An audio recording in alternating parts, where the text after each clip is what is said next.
ধনী হচ্ছেন, কিভাবে দ্রুত ধনী হওয়া যায়। ঠিক, জি ঠিক। সেরা সমাধান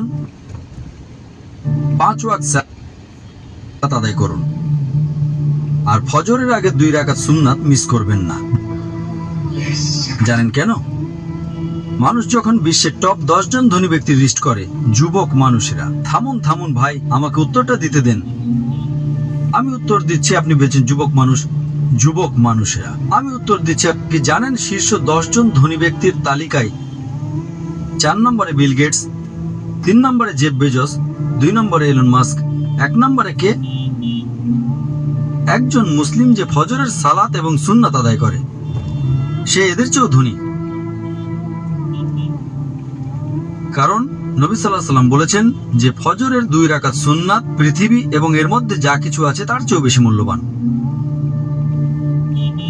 মানুষ এসে বলে, আমি 4 ওয়াক্ত পড়ি, ফজর সালাত মিস করি। আমি বললাম, কেন? আমি সকালে উঠতে পারি না।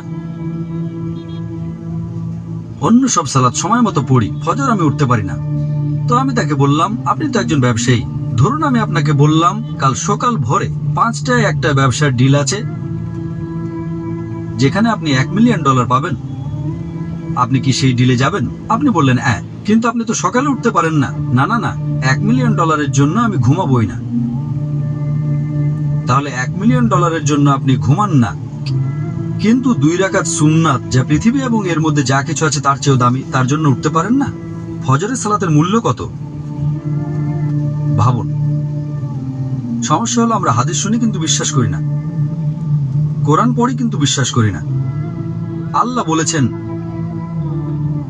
তাই আমি বলি আমি কখনোই আমার ফজর মিস করব না, এমনকি আমার সুন্নাতও মিস করব না। কেউ আমাকে $1 মিলিয়ন দিলেও না। হ্যাঁ, সুন্নাত পড়া ফরজ নয়।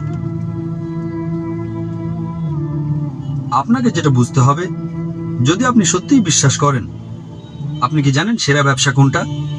আল্লাহ সূরা বাকারা 2 নম্বর অধ্যায়ে 261 নম্বর আয়াতে বলেছেন, যদি আল্লাহর পথে একটা শস্য দানা দান করেন, আল্লাহ আপনাকে 7টা শীষ দেবেন এবং প্রতিটাতে 100টি করে দানা থাকবে। তার মানে একটা দানা 700 গুণ হয়ে যায়। আপনি আমাকে জিজ্ঞেস করেছেন কিভাবে দ্রুত ধনী হওয়া যায়।